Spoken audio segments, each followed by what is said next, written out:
All right, everyone. Thank you so much for tuning in. I'm really glad that you could make it with me here on this Tuesday.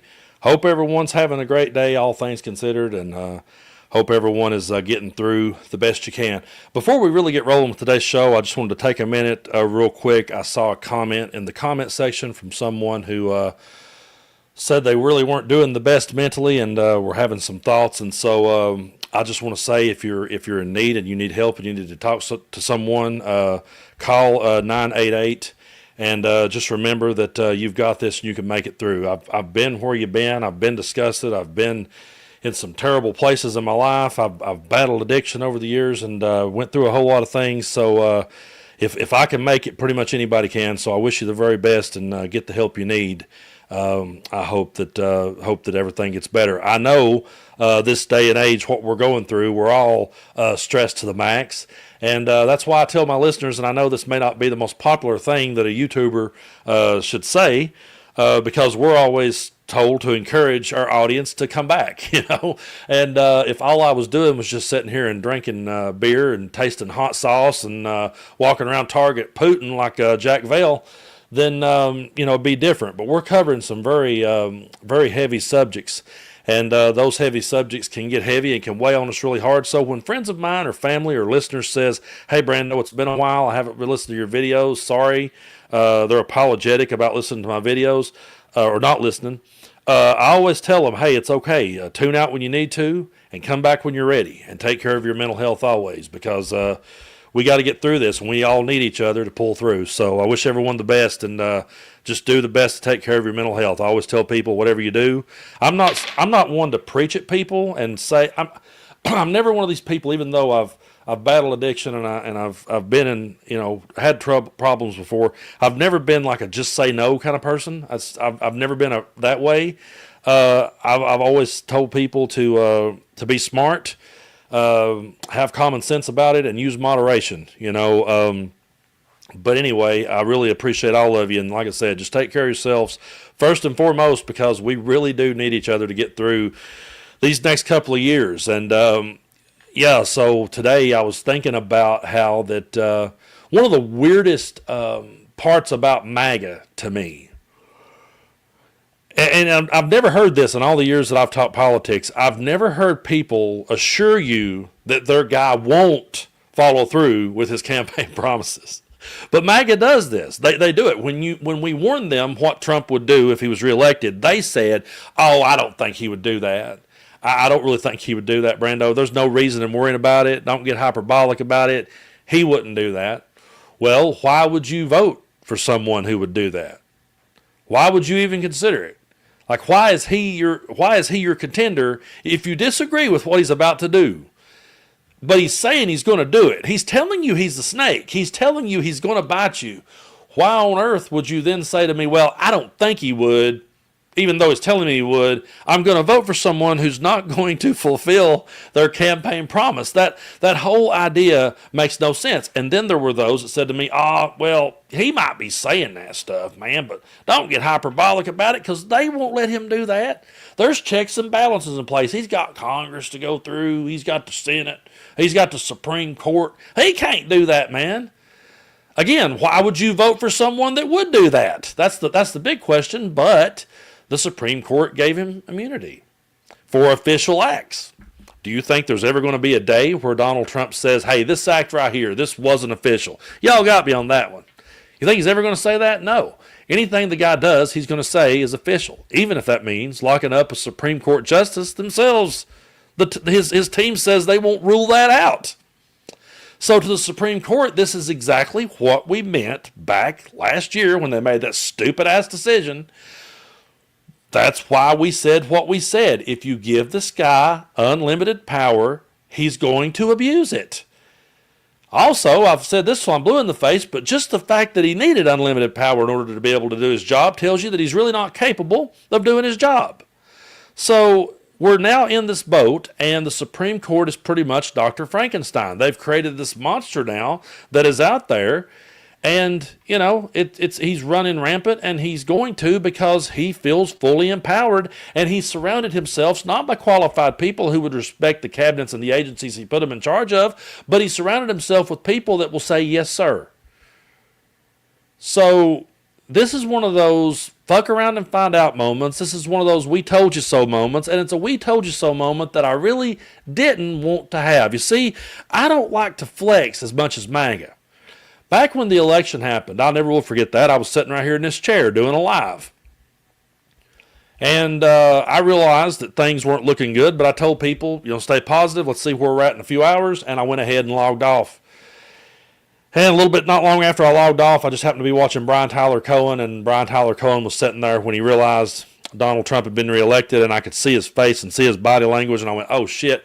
And I really felt for him because I was just a few minutes away from being in the same chair. I just logged off before it was made official, And the minute that news broke, my inboxes on every platform out there just exploded. A lot of people took their mask off. People that I know were hiding behind fake profiles just went ahead, came out with their real name. Here I am. I got more messages that night than I've ever got at that particular moment of them just flexing at me. Now you're going to see.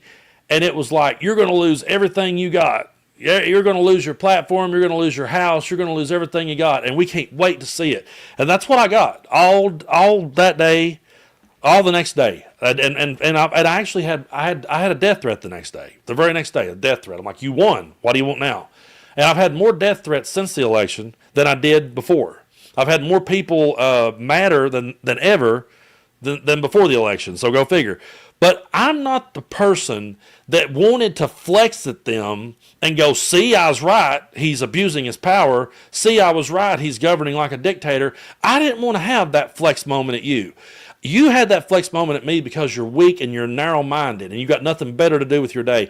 I saw a troll on my Facebook who I ended up blocking because he just bullied a whole bunch of people and was just a troll. That's what the guy lived for. So I blocked him off the page. But I remembered his name. And a few days ago, the great icon Steve Earle, one of my biggest influences in music. The day I open for Steve Earle is the day that I retire and go home. But I'm saying Steve Earle is king shit. So he got inducted. He became a member of the Grand Ole Opry. That's huge for a country star. It was long overdue. He should have his own wing of the Grand Ole Opry, but he got it. He got recognized. And I saw that same troll that I blocked on my page, but now I'm looking through my personal account so I can see the names. I saw that same troll in that comment section flexing and saying, Steve Earle's a left-wing lunatic and he ain't real country music. And I thought, these people live for those moments. What a sad and pitiful life that you live for a moment where you flex at someone, where you just sit and flex. And now it may appear like I'm flexing. When I put a title like Trump told them he was a snake, they should have listened. I didn't want to make this video. I didn't want to be sitting here in this chair telling you, hey, he's about to fuck you. I didn't want to be doing it. We tried to warn you, and we thought that I really thought common sense was, I was naive in thinking that common sense was more out there. And I really thought, hey, wait a minute, stop and think about this before you get all hard. Stop and think about, if we give this guy immunity, that means everybody's got immunity. That means the next Democratic president could get into office and go, yep, I'm coming for you now. They don't think about that because they live a life where they just want to flex at people. They live a life where they just want to be cruel to people. Donald Trump, I've said it, he empowers their hatred. We know all that. But he also, with him getting immunity, he gives his cult immunity. And they feel the need to flex. Yesterday I took my dad to the doctor. He's okay. He's doing all right. But I took him to the doctor. Sitting in the doctor's office, and I'm overhearing this big, loud MAGA conversation that's echoing off the walls because they don't have to put the hood on anymore. They can just say it out loud. And these people were saying some misogynistic, homophobic shit. And I'm sitting there, and there's this old man sitting across from me, and all of a sudden he just looks up at me. The dude looks like Jerry Van Dyke. I don't know if you know who Jerry Van Dyke is, but this dude was kind of a dead-on ringer for Jerry Van Dyke, but he just kind of looks up at me, and he just starts shaking his head like this, like, And I was like, me and this guy's in the same boat. And then when he got called back, he could have walked down the aisle between these two people that was having this loud conversation. But instead, he chose to go the long way around, and he walked by me. And as he walked by, he's like, I think I'll just walk by you. So that told me right there he didn't agree with the crowd they were saying. But they feel that empowerment to be able to go ahead and flex and say, yeah, I am a little bit this way or a little bit that way. They feel totally empowered. I didn't want to be sitting here in this chair making this video. And I had people say to me, hey, man, when Trump gets reelected, you're really going to have some videos to make then. I remember one of my biggest trolls was like, well, this is just going to do wonders for your channel. I care more about this country than anything. I care more about our democracy than anything. I'm very grateful for this crowd that we've built up here. I'm very grateful for all 933 of you that are listening at this particular moment, and I'm grateful for those of you who are going to be listening on Spotify later. I'm truly grateful for the over 700,000 people we have on this platform. But I do believe that we would all say that democracy is the most important, this country is the most important, everything this country was founded on was more important. I think we would say that. We've built our communities, we've built our platforms. We did so because we do love our country and because we didn't want to see it flushed down the drain. But trust me, if I could have been sitting over here just, sampling the newest beer y'all sent me or seeing how hot of a sauce I could eat, yeah, I mean, we would be doing that and we wouldn't have to be worried about this stuff. But we're not going to back down and we're not going to stop now because we realize just what a serious situation that it is we're up against. We're up against the most dangerous regime of my lifetime. And to anybody who says we're being hyperbolic, you never were paying attention to start with. And to those of you that said, he won't do that, don't worry, Brando, he won't do that. They won't let him do that. I mean, we're here now. He's doing that. And that whole philosophy, again, that whole philosophy just makes no sense to me whatsoever. Recently, she wouldn't mind me telling this to make a point. Recently, my daughter got engaged for the first time. My daughter is engaged, and her boyfriend is a really good dude. Her fiance now, he's a good dude. He come to me and he asked me permission to marry my daughter, and he did a really good job of assuring me that he would take care of her and that he had a job and he was secure and he was stable in life and that he would take care of her, then he loved her, and he would treat her with respect. He did a really good job of selling it, that if you allow me to marry your daughter, I'll be good to her. And I shook his hand and said, yeah, you have my permission, go for it. Now just imagine if he'd have walked up to me and said, hey, you know what, your daughter's a real piece of trash, but I want to marry her anyway. And, I got 2 boys, but she's going to have to support them, and I ain't going to work. I ain't going to do jack shit but just lay around and play video games all day. And I'm just going to sit there. I'm never going to take a bath, wash my ass, or do a damn thing, and I'm just going to treat her like shit and cheat on her every chance I get. Do you think I would have said yes to him and then said, I don't think he'll do that. I really don't think he'll do that to her. And then imagine how stupid it would be if I said, well, yeah, I'll go ahead and say yeah to that. Go ahead. And then when he done it and people's like, hey, have you noticed he ain't got a job? He's laying on the couch just sitting there farting, playing video games and treating your daughter like shit. Well, now that's not what I gave him permission to do. That's how stupid you people look. That is how stupid you look when you say that, and part of me cannot feel sorry for you. I want to, but when I didn't vote for that, yeah, you did. Yes, you absolutely did. And if you lose your job, I'm sorry. I hate it. It sucks. I didn't want to be here flexing at you. I really didn't want to do this. But it's so hard to sit back and have compassion for somebody who went down to the zoo and stuck their face in front of an alligator and sit there and made faces with it till it clamped down on their head. I used to feel sorry for those people back when I was younger. I don't anymore. The older I get, the less I care about people who puts themselves in bad situations. I used to turn on the news, some dude's head would be stuck in an alligator's mouth, and I go, oh my God. I don't feel bad for him anymore. You went to the zoo and jumped in with the alligators, buddy. What'd you expect was going to happen? I got more important things to worry about. When I see a child with cancer, that's what I care about. I look at that and I have all the sympathy in the world. Do I have sympathy for people around here who suddenly lost everything because they didn't listen to what the guy said he was going to do? I'm sorry. I just really can't have much compassion for that. It's so stupid. Why would anybody vote for something that I don't think he'd do it, but I'm going to vote for it anyway? There was a poll, I did a video about this. There was a poll that came out, and he is at the lowest approval rating since Harry Truman 80 years ago. The only other low approval rating before that was his own in 2017. So he's in the top 3 of the last worst approval ratings of all time. But what was so interesting about this article is, and by the way, he sued the polls because he's so weak and fragile, but he thinks they're fraud. He thinks they're sick people, he says. But anyway, in this article, it said that the people thinks he's doing a terrible job on the economy. They think he's doing a terrible job with the whole tariffs thing. They think that's bad. They think he's overstepping. Absolutely. They think that the majority thinks that he's overstepping. They think he's abusing power. But they still would trust him with the big issues more than they would the Democrats in Congress. Now, I know there's going to be people out there that says, well, now there you go, Brando. Democrats need to get it together. Yes, they absolutely need to get it together. But that is a special breed of stupid to sit there and say, I disapprove of everything he's done, but I still trust him on the bigger issues.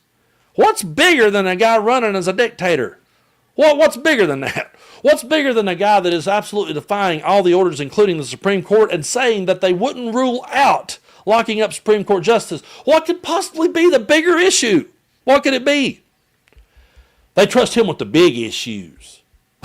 You just named off the big issues. You said he was doing a shitty job, but you don't trust the Democrats. Yeah, the Republicans did an absolutely masterful job. They did a masterful job at turning Democrats into pure devils. And Democrats, they do have to shoulder some of the accountability on this one. They absolutely lost the working class. And they lost it to a guy who had nothing whatsoever in common with the working class. That's who they lost it to. That's truly embarrassing. But I really believe that we can get it back if we will start talking about the issues we believe in and start pushing them forward. And there's more to it than just that. There's more to it than, okay, we got to talk about the issues at hand. We also, on our side of the aisle, have to understand that there is no scenario in which we are going to agree 100% of the time with whoever becomes the front runner of the Democratic Party. It's not about the front runner of the Democratic Party. It's about us. It's about all of us. And whoever comes the closest to having all of our interests at heart is who that we should get behind. But even if whoever is your person, whoever out there is your person that you go, I think that this is who it should be. If you think it should be AOC, if you think it should be Gavin Newsom, if you think it should be like me, Andy Beshear, whoever you think you might be it, no matter who you pick, they're going to do something or they're going to say something that you disagree with. And they're going to vote for or against something that you didn't agree with. There is no world in which a politician will do everything that you want to do, every single thing. What we have to focus on is the bigger issues at hand. What we have to focus on is that we have a guy right now who is completely ignoring the courts, defying the rule of law, has no respect for none of it, and he's governing like a dictator. We need someone that will come, well, not just someone, we need to step forward as a nation and say that we reject this. And whoever is the leader that steps forward to talk, we have to realize, you know what? He might like pineapple on a pizza, but we got bigger fish to fry here. We have to worry about the bigger picture at hand. And the bigger picture is we have got to get rid of this radical right-wing regime, and we have got to stop glorifying stupidity.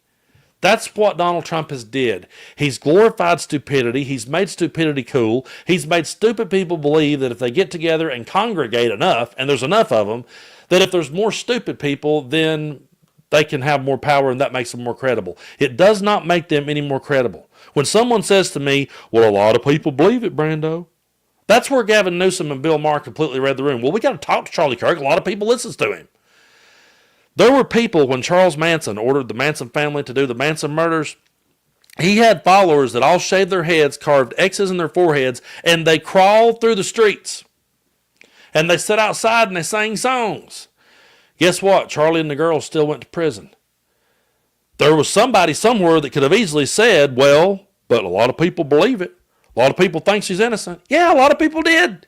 But he still should have went to prison. And a lot of people thinks that Donald Trump was completely innocent, but I think he should be behind bars too. It's ridiculous the way that we have spun all this. It's just gotten completely out of hand. So yes, the Democratic Party absolutely needs to reconnect with the working class, and they can do so by talking about the issues at hand, and there's a lot of them who are doing it. There's a lot of them who are doing it. AOC's doing it. Bernie, of course, has always been doing it for all of our lives. I think Andy Bashir's great. There's a lot of people out there. Jasmine Crockett's on fire. There's a lot of people that are talking about the important issues at hand. And I believe that we should, when we hear them say something that's good, we should amplify that and push it forward, because we're up against people who are amplifying nothing but hatred. We're up against a group of people who are amplifying a dictator. And so we're never going to see eye to eye on everything. I don't expect us to. Me and a really good friend of mine had a conversation last week, and we were talking, and we disagreed on Bill Clinton. I think Bill Clinton is one of the greatest presidents of all time. I think he's the best of my lifetime. My friend disagrees with me. I told him why that I thought Clinton was the best, and he told me why he hated him. And guess what? We're still friends. I can have difficult conversations within our side of the aisle. We're not going to agree. But what me and my friend both agreed on is that whoever comes up against Donald Trump, we've got to unite right there. We have to unite right there and say this is bigger than our disagreement about Bill Clinton. So that's what I would like to get across to people on our side. And since we've got over 1,400 people closing in on 1,500 in here, I just want you to understand that we're not in a cult, so we're never going to agree with someone all the way. We're going to disagree with somebody. It's just, that's who we are. We can have tough conversations on our side of the aisle without sitting down with Nazis, without sitting down with white supremacists. We can do that. We don't have to entertain that bullshit to have tough conversations. And we can figure out how to get back and have the working class back. But I really believe, and we just crossed over 1,500. Thank y'all for that. I said it happened. But I believe we can. And I believe that the more we talk about the issues and the more that people begins to realize they were burned by Donald Trump, I think that we'll be able to swing the pendulum back in our favor. But, I've said that I wouldn't, ever sit down with the likes of a Charlie Kirk or people like that, because I don't value their opinion or have one shred of respect for them, even as human beings. I truly don't. So it's like I wouldn't sit down and entertain that. But if someone who was brainwashed by Charlie Kirk and voted for Donald Trump 3 times eventually said, I've had enough, and walked over here to this side of the aisle, I would absolutely be willing to welcome them to the table, welcome them to the show, and talk to them and pick their brain about how they ended up there. I just don't believe in glorifying hatred, and I don't believe in giving the microphone to it. I'm very grateful for the platform that we've built here, and I'm thankful to all of you that tunes in every week when I go live. I'm thankful to all of you who listens later to these shows now on Spotify. That's doing good. I'm thankful for all of you. I'm thankful for the platform we built. I believe that I can give the microphone to people and to people I disagree with without handing the microphone over to a fucking Nazi. That's just me. I have that flag hanging behind me, and I'll tell this story before we go. I've told it before, but there's a lot of people here who's probably not heard it. I had a real complicated relationship with the flag for several years, especially after 9/11. It seemed like after 9/11 is when the patriotic, Toby Keiths of the world just came forward writing all these stupid put a boot and yes kind of songs. And I don't know, it just seemed like that the Republican Party completely hijacked the American flag. And so for a long time, I wouldn't wave one, didn't have one, because I always associated it with them. And I always in the back of my head said, well, it's not theirs, it's mine too. But it was just so strongly associated with them that I really couldn't fly it. Well, my grandfather was a World War II veteran. He was a lifelong Republican too. He passed away back in 1992 when I was 11 years old. And after he passed away, his younger brother, who was in the Korean War, began placing a flag that size at his grave. And whenever that flag would wear out, he would take it down and put up a new one. So then he was my grandpa's last living brother. He passed away in 2022, I believe it was. And so 21 maybe? 21, my bad. Anyway, the years run together on me. Anyway, when he passed away, I realized who's going to replace the flag now when it wears out. And I knew that I'm pretty much the only one in my family that really goes up there and visits graves. I'm a person who visits graves. If I'm in a town I've never been in and think about who's from there, I'll see if they're buried there and go check out their grave. I've been to a bunch of them, but I won't get sidetracked on that. But I said to myself, well, somebody's got to replace the flag. We've got to keep my uncle's tradition alive. And so I went and bought a flag to put up there. But when I did, I bought myself one too. And I hung it behind me here. So there's that one, and there's the other one at my grandpa's grave. because it doesn't belong to just the right wing. It's not. Now, there's a lot of things that flag did that I don't approve of. There's a whole lot of things it did that I'll never approve of. But I truly do believe in what this country was supposed to be about. I truly do believe in the American dream, even though now, these days, it's turned into a complete nightmare. But I still believe in that just basic principle that we should have been the place that everyone should have aspired to come to. That we should have been the place where everyone could come and live their life to the fullest. And live a life of, life, liberty, and pursuit of happiness. I believe in that basic core of it. Even though the founding fathers are very flawed, like George Carlin said, they were slave owners who wanted to be free. So right out of the gate, they were flawed people. But, I refuse to hand over our democracy and our country to a bunch of lunatics. And I'm never going to stop calling them lunatics. And the reason I told that story is because I have a feeling, I don't really believe in the afterlife. I really don't believe in heaven or hell or anything like that. If there's something on the other side, I don't think it's what the ministers in my part of the world taught me. I'll entertain that there's something out there, but I don't think it's what they taught me. But I have a feeling that if I sat down with the likes of a Charlie Kirk, a Steve Bannon, or a Tim Pool, that my grandfather would be doing somersaults in his grave, because that's everything he fought against. And I would feel as though I was insulting him and his brother if I sat down with scumbags like that. That's why I won't do it, so don't ask. I won't, because I would not desecrate my grandfather. And I don't care which one of my cousins or family members is listening to this and hears me say it. If you voted for Donald Trump, you desecrated our grandfather, and fuck you. And I mean that sincerely. People, Brenda, way to talk to your family. Well, hey, that's how serious I take this. And I didn't want to be sitting here doing this. I didn't want to be having to flex at people and say, hey, told you was a snake, you should have listened. I really didn't want that. But this is where we're at. I've always tried to be a voice of reason. I've always tried to give people the benefit of the doubt. I've always tried to, one of my biggest, I don't know if it's a flaw or a strength. I struggle on which way it goes, but it's like, I really try to give people every opportunity to not be a bastard. I really try to see the good in people until I no longer can. And that's where we're at with this. But we will continue to call out this madness. We will continue. We will not back down. We won't stop. Because I truly do feel that they should have listened. But the reason why they didn't listen and the reason why they didn't care is because Trump empowered them, and they couldn't speak against the guy that gave them immunity.